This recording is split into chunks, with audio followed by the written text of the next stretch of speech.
I'd say, certainly from my point of view, as I approach the back end of my 20s, you always find that people will fall into kind of one of two groups.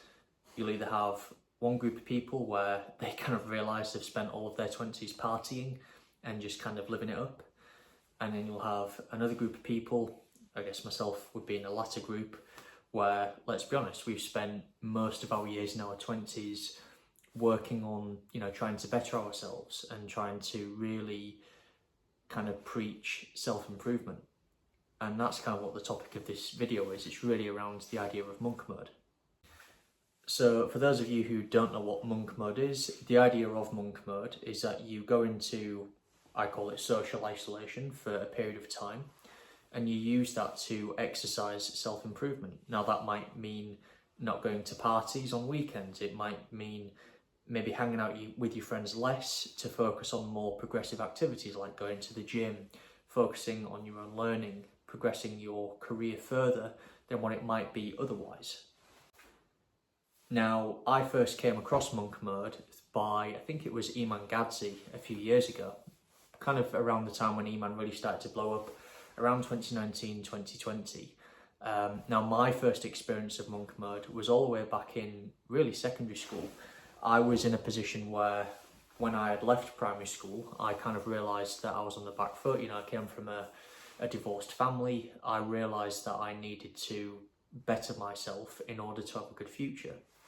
So throughout all of secondary school, all of sixth form, all of university, and really throughout all of my working life so far, I do feel like I have kind of almost sacrificed the social aspect of life to progress further.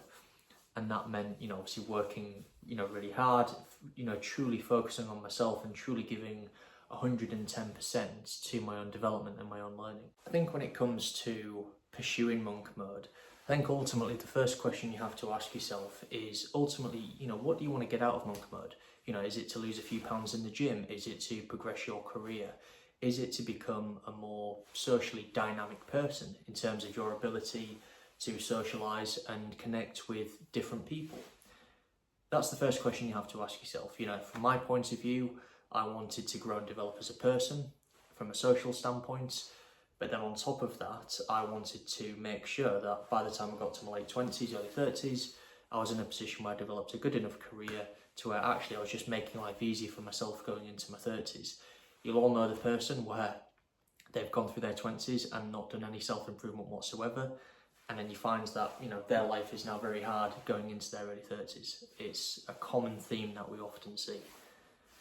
I think from my point of view, to try and understand what kind of forced me to go down the route of monk mode in terms of really focusing on self-improvement, I think there's a variety of different aspects to it. I think the first is that and like you guys, if you've come from a divorced family, you understand how that can impact you, particularly at a young age. You appreciate the impact having divorced parents can have on you personally in terms of your development, not feeling normal. I think certainly a big point is kind of accelerated maturity at a younger age. And obviously the knock-on impact of that is you feel kind of disconnected from your peers. You feel like you've matured a lot quicker than the people around you, which is completely normal, especially speaking to a number of different people in hindsight. I think just kind of touching upon the social dynamic that I encountered from a young age, I think an important point to touch upon actually is the impact that has on your ability to be receptive to how other people treat each other. And ultimately, kind of touching upon the more negative side of how people engage with each other. I always found that because I had such a negative experience with social interactions from a young age, I think that made me more receptive to people's behaviour. I could tell very quickly if I was being undermined in conversation. I could always tell if people were being kind of deviant and maybe more negative in how I was being treated. I was able to pick up on that very quickly, and that's a skill that I have kind of acquired as a result of that. And it's interesting, I think, just kind of touching upon that social aspect that I talked through there, I think where it was where it became very easy for me to pursue monk mode is that I became very comfortable with being able to just socially disconnect from people altogether. I could go months, years at a time where I would just solely focus on self-improvement. I'll take the last few years as an example. I have not had a social life whatsoever because I've been solely focused on trying to better my career and get myself in a position where actually, if I look back a few years from now, I can be fully content with the decisions that I've made. Now, kind of the negative social experiences that I just drawed upon, because I had experienced that, I think part of the reason it was easier to embrace monk mode is because I had seen the negative aspect of how people can be, how quickly friendships can fall apart, how quickly relationships can fall apart, and actually just taking a step back and questioning the value of relationships and friendships itself, which I think a lot of people do. I think the other aspect of monk mode self-improvement is just be mindful of what you want the time frame to look like. And there's no correct answer, by the way. It might be a few days, it might be a few weeks, might be a few months, might even be a few years. Just depends on what you want to get out of monk mode and ultimately what you're willing to sacrifice and put towards monk mode to achieving what you want to achieve. I think in terms of my experience of the benefits of monk mode, I definitely feel like I've come out of it a more socially improved person. I think, if I use my own kind of experience as an example, I did years of doing care work as kind of like an additional job, and that was really just to grow and develop as a person, working with kind of the more vulnerable members of my community. So I think from a social standpoint, I think it gave me a more balanced view of life in general.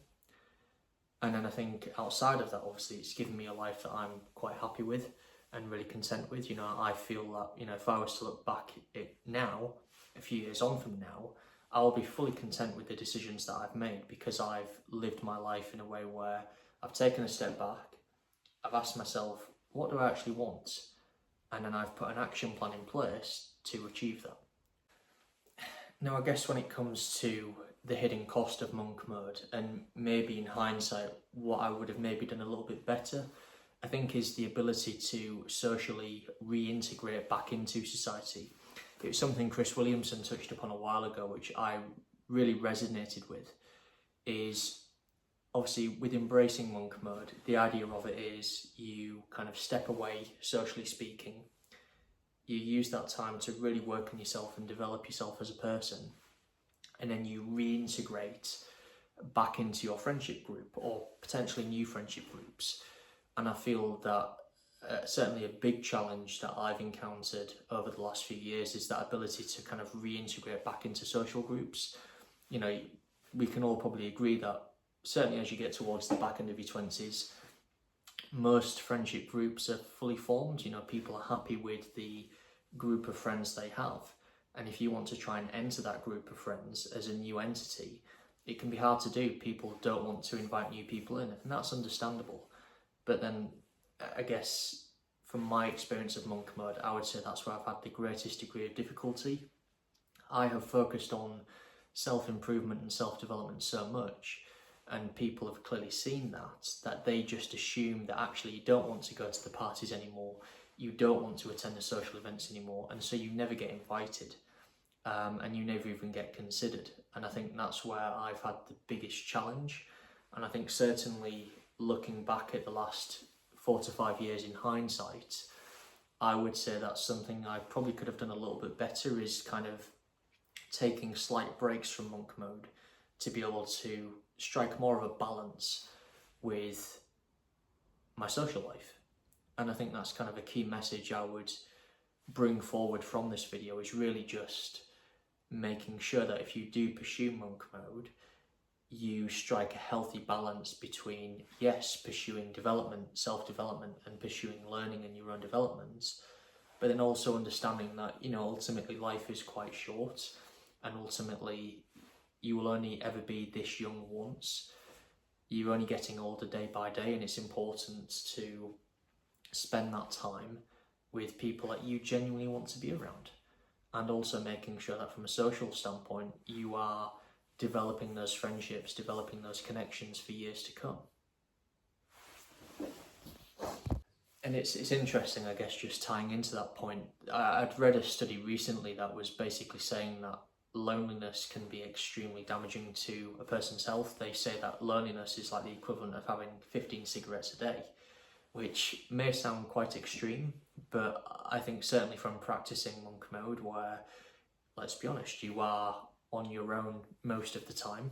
You know, if you're not working, if you're not trying to develop a new skill, if you're not exercising or going to the gym, most of your evenings are just kind of spent by yourself. You know, you're either watching podcasts, you're watching TV, you're doing house jobs.